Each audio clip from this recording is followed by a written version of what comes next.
What's this? My beautiful blonde bird lady has been assaulted? That's terrible. Tell me all about it, and while you open up, let me just grab a bottle of wine for us, and I'll turn on some slow music. Let's dim the lights a little bit. Now go on, and tell me all about it. This may actually be one of the most intimate, personal videos I've ever made on this channel, so shit's about to get real. Shit's about to hit the fan. When Kramer hears about this, the shit's gonna hit the fan. So I've been involved in the National Atheist and Skeptic Conference scene for about 8 years now. I absolutely love it. Be careful. I hear those atheist skeptic conventions are a rape fest. I know about everyone from repeat congoer to speaker, which makes me no stranger to harassment at cons. I told ya, more rape goes on than in prison. I've experienced some form of harassment at literally every con that I've ever been to. Maybe not every year at the same con, but I've experienced it from attendee to speaker. And I'm not talking about someone just hitting on me or even offending me and me being upset. I'm talking about someone actively pursuing me or touching me after I say no, both verbally and non-verbally. You know, the thing is, I bet there are a lot of people who think you're full of shit and just making this up. I am not one of them. You are a smoking hot woman. When Rebecca Watson talks about guys always hitting on her and not leaving her alone, I become that thing all atheists suddenly are by default these days, a skeptic. When Rebecca the Sasquatch Watson claims men can't keep their eyes and hands off of her, I am skeptical. When you claim it, I can believe it. Just the fact that every man in the place wants to be with you, except maybe this guy. And that's because he's checking out my ass, not yours. And by the way, Justica, it's okay to look, I don't mind. So every guy wants you, on an emotional sexual level. It's reasonable to believe that through social ineptness and intoxication, that a few of these men might get a little out of line now and then, and not take the hint you're not interested. It's a believable scenario, so your claim has plausibility. I want to tell you guys about one of the most recent cases that I've dealt with, and that was last year at the Amazing Meeting, or TAM 10. Oh, for fuck's sake, you went to TAM? That's like the rape capital of the world. I mean, you don't go to the Amazing Meeting without an anti-rape kit. Take one of those metal tampons with you, or maybe replace that adorable parakeet with a trained falcon, or maybe wear a cloak, carry a scythe, and have a vulture on your shoulder. That would probably be a little discouraging, but at TAM, for fuck's sake, it's not a guarantee. I swear, no feminist has come out of TAM without a rape story to tell. They ought to sell t-shirts that say I survived TAM. TAM 10 in 2012. I absolutely love TAM. I've been going since TAM 7, and it's been really important for me in like my own personal skeptical journey. So last year I was having a good old time, and at one point, Friday or Saturday night, went to one of the suite parties with some of my friends and a bunch of the attendees. Now, this party was chock full of TAM attendees, and we were just having a great old time, chatting and drinking. Wait, that's not a parakeet, that's a cockatoo. Oh, sorry. Go on.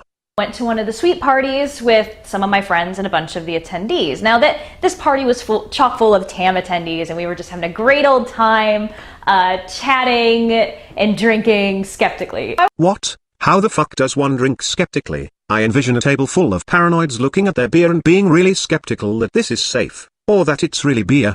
What's wrong, Matt? This drink, I'm not sure this is beer. What do you mean? It's yellow, it's fizzy, it sure as hell isn't a Diet Coke. But who's to say it has to be beer? Maybe it's piss. Piss is yellow and fizzy. How do I know this isn't piss? Well, piss is warm, the beer is cold. Well, you could put a glass of piss in the refrigerator. But then it would lose its fizz. Good point, I guess it is beer. Wait, how do I know this is a martini? Well, it has an olive in it. But it could be water, with an olive floating in it. You know, that's a good point. I mean, they tell you it's a martini, but it could be anything. I am starting to get really skeptical about this place. I've been skeptical the whole time. The waitress is serving me piss and serving you water. I'm skeptical on whether or not she is a waitress. She could be the cook, or better yet, a guy. Her name was Sally. I'm just a little skeptical, I think it might be a tranny like that Zinnia Jones thing. I'm skeptical. I was hanging out in one of the side rooms, which probably had about 10 plus people in it, just having a good old time, and one of my friends walks in. We'll call him Jim Bob. And I only see Jim Bob at TAM every year. It's the only conference that we seem to both be at. So when I saw him, I said, hey, gave him a big old hug. So you walked up to him, and without permission wrapped your arms around him, squeezing his body and pressing your soft breasts against him. If a beautiful woman like you squeezed me and pressed her tits against me, I might pop a boner. I'm just saying my cock, of its own volition, may impale you. Do go on. Because I was thrilled to see him. We were conference buddies. Things were okay for a while, Jim Bob and I chatting, but then things got strange. He got really touchy. So, kind of flirty, upper. So after you, a beautiful goddess, squeezed his body, pressed your body against his, pressing your soft tender breasts against him during the hug, he decided to continue this behavior by doing similar flirtatious sexual acts. Do go on. Back, eventually kind of moving down around the waist, which was uncomfortable, and moved under my skirt and grabbed my ass. Now, I didn't want to cause a scene. I figured maybe he was a little drunk, so I just kind of turned my body away. So rather than telling him flat out that the sort of flirtation, the sort of touching he was doing, was completely uncalled for and offensive, and that he had really got the wrong idea when you embraced him and pressed your body to his, rather than that, you say nothing, and turn your back. Did your ass maybe scrape against him during that move? If so, you're lucky the poor bastard didn't involuntarily orgasm. I'm just saying, after a few drinks, getting all teased up by your touching, taking a chance with his hands, you never come right out and object. You instead, just face your sexy rear end to him, and wonder why he didn't stop his pursuit. Lady, I kinda think the drunk guy might have assumed he was given a green light when touching one of your naughty zones didn't result in a clear drawing of boundaries. Then he continued to assume he was given the green light, but that you wanted to slow it down and go somewhere private. But do go on. So he wouldn't be touching me anymore. Jim Bob kind of stopped touching me for a little while, but at some point eventually would find his way back over to me, be a little touchy, and I'd always move away. I didn't want to cause a scene over a little touching or... So you kept playing hard to get. Do go on. ...or having my ass grabbed once, so I just kept backing away. The night goes on, and mind you, there are 10 plus people in the room, and I'm sitting down on one of the suite beds, Jim Bob standing or sitting on one of the other, and we're just talking about stuff, and seemingly out of the blue, he pushes me down and starts running his hand up my skirt. And if I were a child and a doll was held up and said, where did the bad man touch you? He definitely touched the no-no spots. Now, we need some testimony in order to arrest Chef, so I'm going to use this doll to ask you kids a few questions. Did Chef ever touch any of you here? No. Okay, did he touch you here? No. Did he ever do this? How about this? My Uncle Bud did that to me once. Did Chef ever try one of these on for size? God damn it, Chef isn't like that. Something funny is going on here. Young man, will you please pay attention? This is very important stuff. Oh. Ooh. Spots. Now, this was not okay. So I said verbally, progressively louder and louder, because there were other people in the room. No, Jim Bob, no, stop. Alright, let me get this straight. You walk up to him and hug him, pressing your beautiful body to his. You let him grab your ass and then throughout the day continue to pursue you and touch you and be all flirty and sexual with you. Rather than saying no, you just act like a tease, putting him on the chase, as you conveniently move from one place to the next, waiting for your horny lovesick horn dog to follow you and demonstrate his persistence. Finally, you guys are sitting down talking, you have yet to actually come right out and tell him to stop. Again, that whole you letting him touch you just long enough for him to get a feel, never actually saying no, and then moving away and allowing him to pursue you, it just reads like something out of a romance novel where the woman teases and the guy gets teased up and then he tries to tickle her and she runs away laughing, and him, with a big smile, chases her down and eventually pounces on her, trapping him beneath his strong muscular body. Both of them, smiling and out of breath, look into each other's eyes and begin kissing. I mean, from the way you tell the story, minus your personal emotions, that neither this guy nor those around you can actually know. The actual details read out like a steamy romance scene to the world around you. Are you aware of that? And finally, when he is going for the pounce on the woman and kiss her, part of this story is when you finally, just now, after all this time, finally get around to saying what you should have said from the very beginning. No, stop. Perhaps had that been your words when he first grabbed your ass, all of this could have been avoided. And I know some people might call this victim blaming. However, so far, he is the victim of dick teasing. And when you tell him no, and make it loud and clear that your statement of no isn't a little girly no baby, not here not now, keep it hard, keep it ready for me baby, be patient my stud. Once you make it clear that this needs to stop, he complies and backs off, but then invites you to be with him in private, and you agree. I can see the poor bastard's head about to explode from the mixed signals. Stop. So he stood up, he threw his hands up, he's like, okay, all right, that's fine. I want to respect you.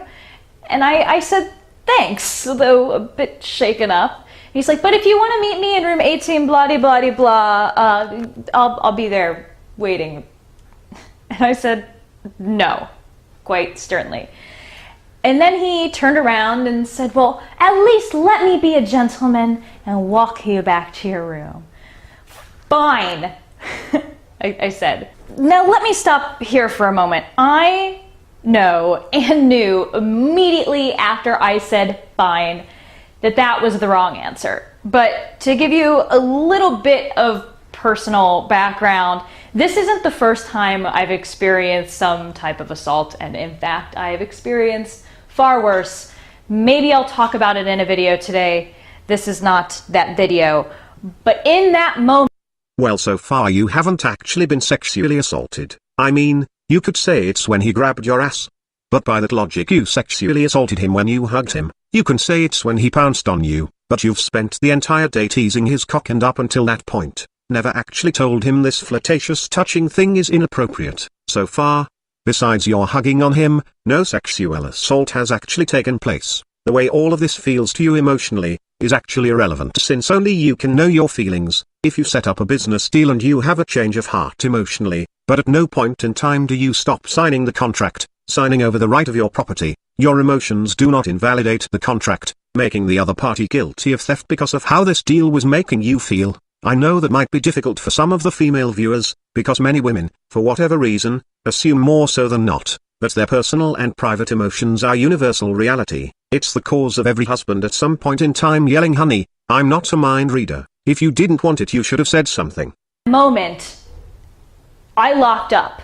I was so nervous and shocked that I just wanted him to stop talking to me right then and there. I wanted him to get away from me. And me saying fine was meant to be that, though that's definitely not what I should have said. So he said, let's go.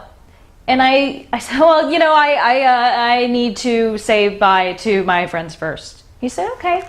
And he walks off. I thought he ran into the bathroom. I went over to a couple of my friends in the room who had seen some of what had gone on and told them that I needed to get out of there now. They were a little confused, but I went back into the main room, and there was Jim Bob, not where I thought that he had gone.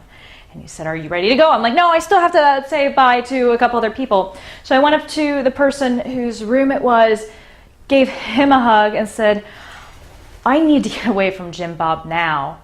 And he said, well, he's not looking now. I said, thanks. I bolted out the door and left. Again with the hugging? Did either of these guys verbally tell you it was okay to hug them? At any rate, you were not sexually assaulted. You constantly gave this guy mixed signals the whole night. Hell, even a sober guy might be confused at this point. You tell him no, you don't want to go back to his place. You say it nice and firm, and then capitulate, under no threat whatsoever, and then sneak away from him. And when he finds you and asks if you are ready to go, you tell him in a moment, and then run away. I want you to go back over your own video, listen to you tell the story, remove all references to your private thoughts and personal feelings that Jim Bob could not have been aware of. Picture these events unfolding through Jim Bob's eyes, and tell me why poor old Jim Bob shouldn't think you are a bipolar, emotionally confused and erratic mental case? And I'm not saying you are, I'm saying, from Jim Bob's perspective, I think that's what you might have looked like. Your tale of horror and sexual assault is actually just a tale of miscommunication. As for the other woman you mentioned later in this video, I don't have her story, so I can't comment, but going by the story, as you have presented it, and placing myself in the shoes of Jim Bob, I think everything was just miscommunication. And left. Fortunately, I didn't see Jim Bob for the rest of the night, and I actually went to bed shortly thereafter. But in case you missed something, Alright, let's just skip through this already. folded out the door and left. Fortunately, I didn't see Jim Bob for the rest of the night, and I actually went to bed shortly thereafter. But in case you missed something, as what happened here, Jim Bob touched the no-no spots on the doll. I said no, both verbally and non-verbally, throughout this process, and he still tried to actively pursue me and get me to a place where we would be alone. Not cool, bro. The next day, I came to the decision that I was going to go ahead and report it. You were going to report yourself for cock-teasing a confused guy? I don't think that's necessary. I think you might actually be going a bit hard on yourself and, oh, that's not what you were reporting. Never mind. And it wasn't an easy decision to make. But ultimately, I went, I had the consultants, I reported it to the consultants that were there, and I gotta say, they handled it beautifully. Now, I know last year from multiple people, there was some criticism about them being secret and people not knowing who they were, but honestly, I didn't want anything else in that moment, because given how unfortunately controversial harassment at cons has been, the last thing that I wanted was to be walking around with these people for half the day plus, and people coming up to me being like, what's wrong? Like, what happened? What's going on? Why are you walking with them? I needed to decompress, be alone, and not have to deal with anyone or really talk to anybody else about the issue, because I was still shaken up. Now, as far as how the consultants handled the entire issue, like, I was really impressed. I felt that they were being professional, that I was being taken seriously. Everyone that had seen some element of what had happened had talked to them, including the Jim Bob, who, surprisingly to me, didn't deny any of this had happened. That lends evidence to the idea that this guy is not an evil rapey bastard, but was just confused over the entire thing because of your hot and cold behavior. Happened. The only part with how my issue was handled actually had nothing to do with TAM or the JREF, but had to do with the casino hotel security, because I had to, because it's technically legally an assault, I had to go report it to them. So they gave me my options, like, well, you could report this to the police, blah, blah, blah, which I didn't want to do because, quite frankly, most assault or rape cases even don't, like, there's no prosecution, and I didn't want to deal with. This is nonsense. YouTuber Yes I Am James has given a link debunking this feminist myth, and I will add the link in the description below, link 1, and I just realized the statistical analysis was done by Rico, one of the first people to ever inbox me. Nice job on the statistics, Rico. I've heard this statistic that he is debunked before by others. The general debunking is based on the fact that Rain's statistical gathering is such a clusterfuck of mismatching statistics as to be laughable, and then it gets more complicated from there and gets into math, and me no good at math. What I think is really important here is something up until you just said it was only speculation. It has been said that while feminists attempt to perpetuate their agenda by inflating statistics to show how victimized they are, and how uncaring and rape-cultured the system is, what they have inadvertently done is create a very dangerous message to all the young feminists out there that would believe this. Women will be less likely to go to the cops if they believe that very few rape reports ever get taken seriously. They will just sit there and say to hell with it, why bother?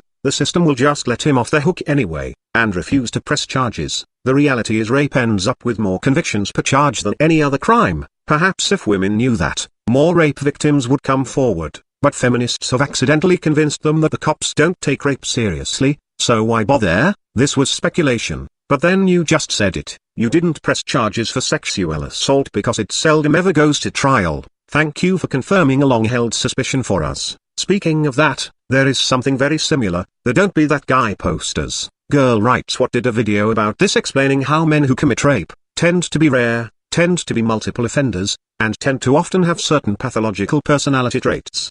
The posters and the message being spread by feminists imply that rape is a thing lots of men do, and that the average guy is very much capable of rape, and they do so because they are uneducated, and can be learned out of it. This backfires. I'll borrow a segment of Girl Writes What's video, and the link to it will be linked too. Confused about her consent. Or maybe he even guilts her into not reporting by claiming to be a regular guy who just made a single terrible error in judgment, but he can learn from it and become a better person. I would find it absolutely ironic if the myth those posters are perpetuating, that lots of guys just don't realize what they're doing is hurting someone in a crime, came from accounts victims have made to rape counselors after being lied to by their rapists. The rapist lies to his victim, the victim repeats the lie as if it's true, and then all of a sudden we have people thinking rapists rape women because they just don't know any better, but with enough education they can figure it out. And then you have a feedback loop where these posters essentially confirm to a woman that the narcissistic, sociopathic piece of shit who raped her really might be what he says. Just a regular guy who made one mistake, and not a guy who's probably done it before and will again. Because hey, these posters imply that this kind of thing happens all the time. And these posters also imply that men who would rape can learn not to do it. That's the positive message sent by these posters, that the small percentage of men who rape over and over and are responsible for almost all campus rapes, that percentage is actually a large population of regular guys who make one mistake and are capable of learning from it, or capable of being educated into not making that mistake in the first place. These posters do nothing to tell women what actual rapists are like, do nothing to inform them of the cluster of behavioral and personality traits associated with the recidivist responsible for nearly all campus rapes: narcissism, entitlement, superficial general aggression and violence. These posters, in fact, imply to women that the man who raped them might not be the repeat offender responsible for 90% of rapes, and that maybe he hasn't done it before, and maybe he won't do it again. And that's a dangerous message in a culture where, according to many, only 10% of rape victims report what happened to them. Because honestly, if I'd been raped and my rapist had been able to convince me that it was all just a big misunderstanding and that he could learn from it and wouldn't do it again, and I'd heard tons of public rhetoric implying, well, yeah, that kind of thing happens all the time, I might not be willing to put myself through the grueling process of reporting just for my own sake, or to destroy a regular guy's life over one error. I want to take this opportunity to remind my fellow MRAs why it is so important that we not pass around bullshit statistics. We have seen how this has helped feminists push their agenda, but we also see how it backfires and hurts women in general, and there are more examples of how feminist propaganda backfires and hurts women. But the point is, let us never go down that road. Let us always be anti-censorship, and keep our statistics as honest and as accurate as we can. Because as we just witnessed, lies and fake statistics that look like they might really help a movement, can really backfire and be the worst move. Back to Healthy Addict. While I may not consider, from the way you have presented this story, consider what that man did to be clear-cut sexual assault, and I do consider it to be nothing more than some errors in communication, I'm sure the police would have taken things far more serious, because they are trained to take these claims a lot more serious than Joe average. So if you really and truly believed that this man genuinely violated you, and it wasn't just an error in communication, then you should have gone to the cops. And I also want to clarify that I don't completely believe that your hugging this guy was sexual assault, but I wanted to demonstrate a pattern of touching. I was exaggerating things and giving this man the benefit of the doubt because I wanted to help you to see things from the perspective of this person. In any conflict, I try my best to see things from my opposition's point of view, and sometimes you have to stretch it a bit in order to do that. As I said, from the way you tell the story, I am not entirely convinced that any malicious sexual assault took place. However, if I were standing before you right after it happened, and I had my clipboard with me, I could ask you many questions, ask them multiple times, establish a chronological order of events, get witnesses' names and testimony and get a more accurate picture of what genuinely took place that day. I'm just saying, you remember the event the way you do because of how you perceive things. I'm sure Jim Bob perceived things a lot different, and this is why I pointed out the need to listen to your own story, and remove all references to the way things made you feel, or your inner thoughts. Pay attention only to the things Jim Bob would actually have been witnessing, since he may not pick up on social cues very well, and certainly can't read your mind, and who knows, maybe the guy is just a sociopathic slime ball who is dangerous and whose behavior will one day escalate to murder and rape. Only you and Jim Bob have the actual details of that night, and Jim Bob wasn't here to tell his side of the story, so I felt the need to give him the benefit of the doubt, and that is why I tried to explain things like the way you are being hot and cold and so on. Now it is entirely possible that your recollection in this video didn't accurately portray the situation. You claim that you were sexually assaulted. You claim you found out later that another woman also was sexually assaulted by him. You insist that you get sexually harassed and assaulted at these conferences all the time. So, if we just rule out that your presentation of the details actually read out like a confused erratic female who is giving a socially inept guy mixed signals, if we rule that out, and we just stick to the entire premise that you are constantly being sexually assaulted at atheist skeptic conferences, well then, there are only two possibilities as I see it. Either you're lying, or you're telling the truth, and it's sad either way, and here is why. If you are telling the truth, then the first thing that should be on everyone's mind is why are atheist men so rapey? I mean seriously, there's you, there's Zom Gitz, there's Rebecca Watson, and there have been others, who claim to have been sexually harassed and or sexually assaulted many times at atheist conventions. I swear, if all of these feminists are telling the truth,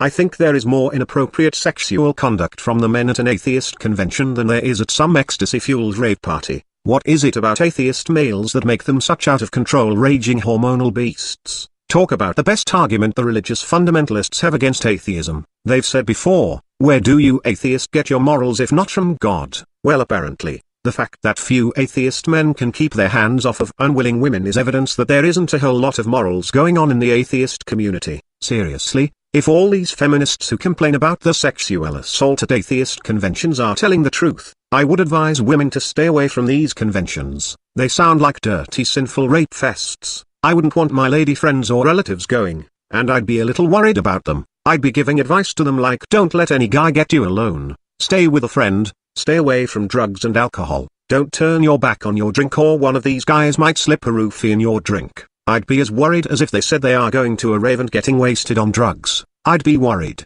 and expecting something bad to happen. I just think it's amazing how many football games I have been to.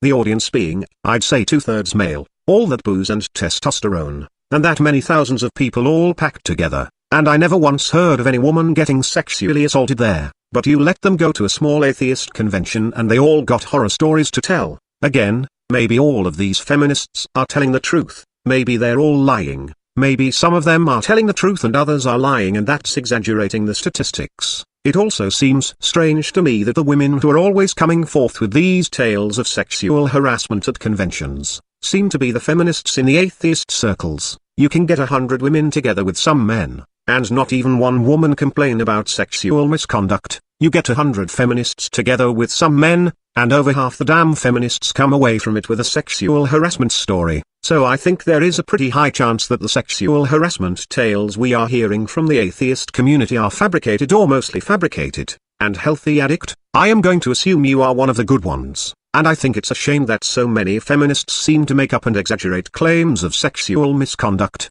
to the point where the general population assumes any feminist that talks about her harassment experience is accused of crying rape, and how that seems to be coming back to bite you on the ass. So the bottom line here is, there are only two possibilities. Either feminists are just making up all this shit to further their victim narrative rape culture crap to push their agenda, or atheist conventions are dangerous places. If you think it's feminists lying, then can I just say to the entire atheist community, you better do something about the feminists in your ranks, because they are doing more to scare people away from your cause and demonize atheism than the religious fundamentalists ever did. And if you are a guy at an atheist convention, stay the hell away from the women, at least if you know she is a feminist, or sounds like a feminist, just fucking run. Do not be alone with this woman, unless you want to be the next Jim Bob or elevator guy, who will go down in infamy as the harasser of some poor woman. So you better stay away before you become a target for this young ambitious feminist to put her name on the map, and target you as a harasser. And if you happen to believe all these feminists are being honest,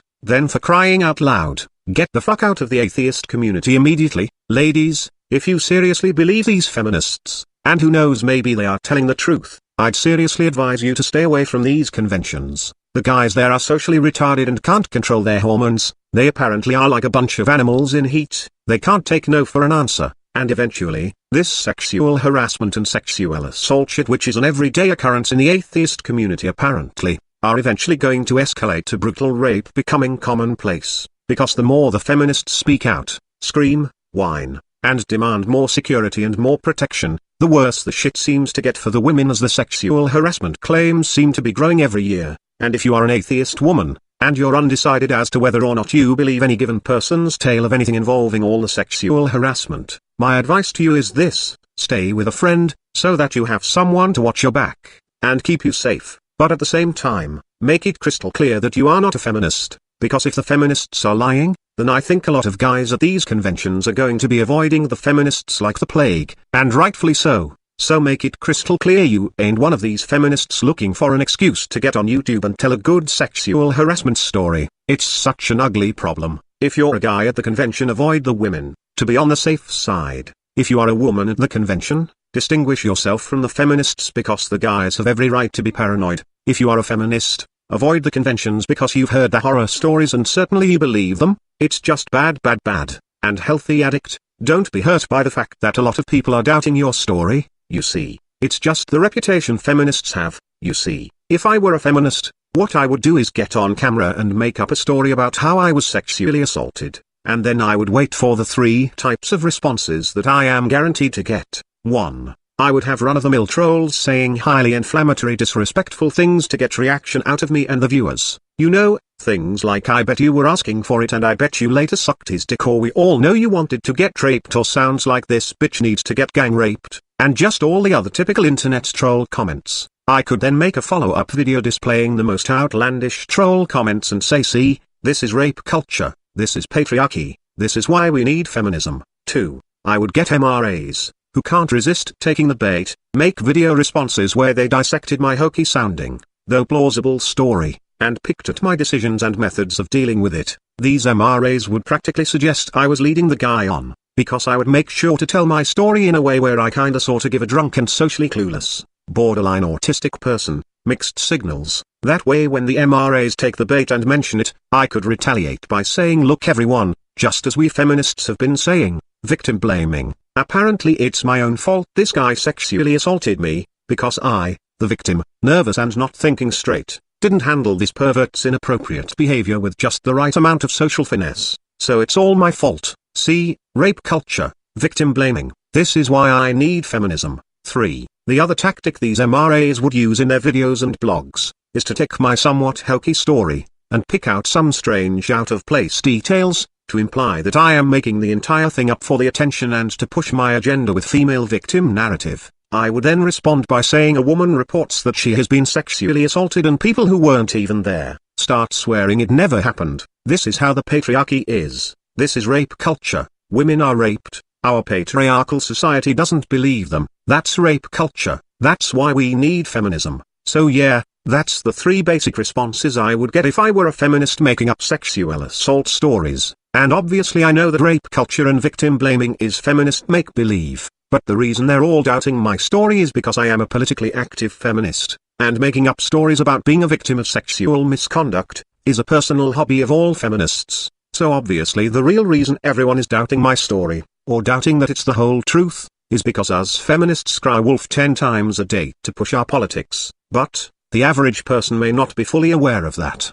so I can just point to evidence of rape culture, and who knows, it might elicit another type of reaction. I might get many other girls who want to come forth with their own stories of sexual harassment, both real, imagined and exaggerated, because nothing inspires a girl to talk about her victimhood like another woman sharing a victim story. It's like when guys get together, it only takes one guy to mention just one fight he was in one time, to get the whole group of guys to share their epic fight stories, both real, imagined and exaggerated. And I am sure there would be a lot of males who would also comment and blog and make video responses white knighting for me, and take up my battle for me, because I'm pretty, and these basement dwellers think if they grab their sword and shield and defend my honor, I will actually be appreciative and fuck any of them. Also, a story like this, if it baits enough MRAs, and gets enough white knights, and stirs up enough of a ruckus, it'll put me in the spotlight like that Watson chick and the elevator shit, and I can get inducted into the bigger, more successful feminist circles, which, like a high school popularity contest,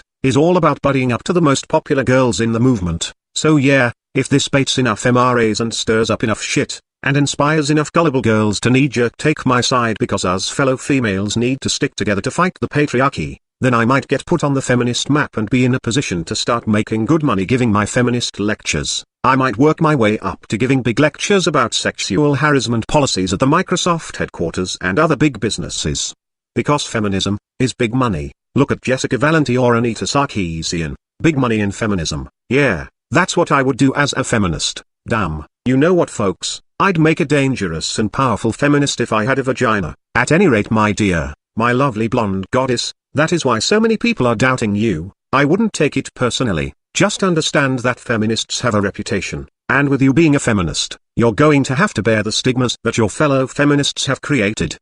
Well, folks, don't forget to subscribe to my backup channel, link in the description, and for the love of Dawkins, I'm supposed to be on vacation.